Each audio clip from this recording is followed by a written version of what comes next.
Hey everyone, I kind of messed this one up a bit. I did try to pull it together for you anyhow. You see, I planned an early morning hike up the Granite Ridges Trail because I thought based on the weather that it would look good in the morning. So the weather report said it was going to be clear. I checked several weather apps and weather websites, and it looked like there was going to be an amazing, clear, cold morning.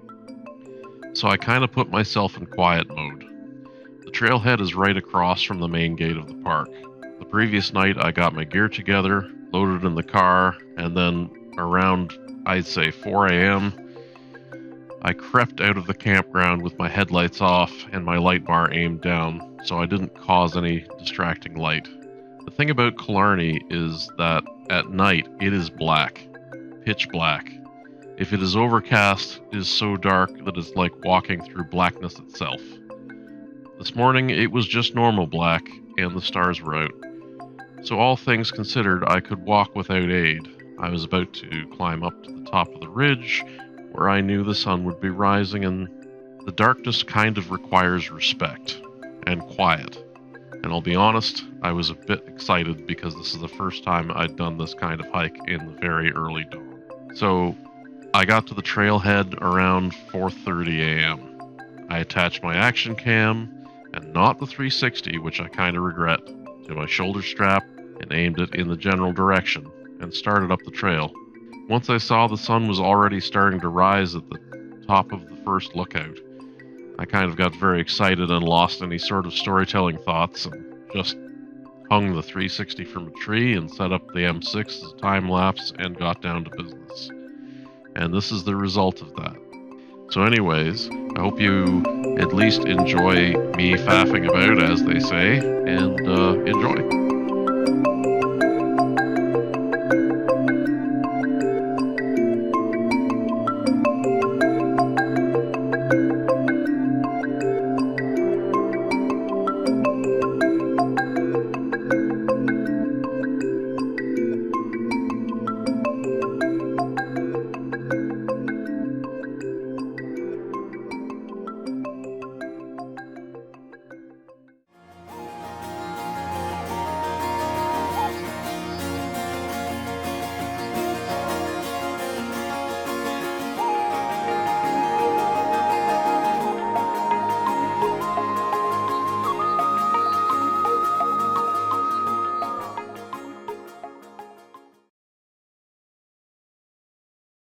Just wanted to add one more note before closing out.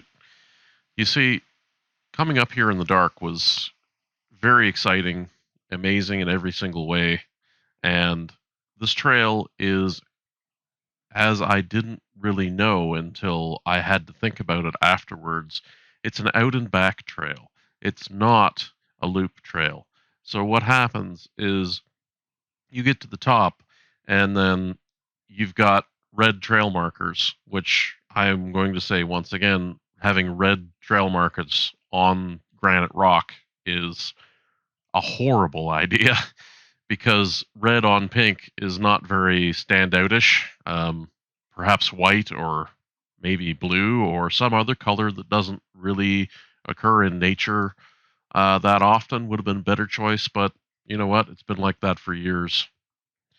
In any case, you will go up here and then come back, and the whole idea is the trail marker will be on either side of the tree.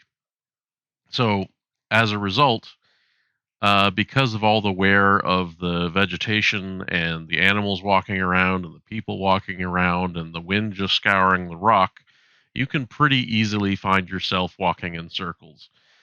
To head on top of that, some people have made inukshuk's to try and, I don't know, show their Inuit pride or something. And some people consider those trail markers, and some of those people would maybe be me. And the last time I came up here, it was in the summer, and I used up all my water and rations, and walking around in circles got completely off the trail because I was following these piles of rock thinking that that was where the trail was supposed to go. I didn't realize that it was a switchback trail, and I was actually getting worried that I was going to dehydrate up there. Um, I did find my way back, obviously, and this time when I went up there, I made special care to try to understand where I was, and even then, I switched back a couple of times. So just be aware when you're on these trails. It may seem easy, and it probably is, but you have to be in the mindset. You have to pay attention to your surroundings. You have to make sure that you know where you're going and that your mind, like, even if you are completely certain of where you are, you might end up in a situation where you get turned around or you're tired and you don't realize it, or you're dehydrated and you don't realize it. Um, and you might just completely screw yourself 5 feet away from the road. So just be careful, everybody. Anyways, if you like my content and you want to inspire me to go on further adventures, please do subscribe and share this video. I'm going to be primarily putting things up on Rumble. There will be a copy on YouTube later. I just find Rumble is far more appealing to creators, especially when starting out. Thank you.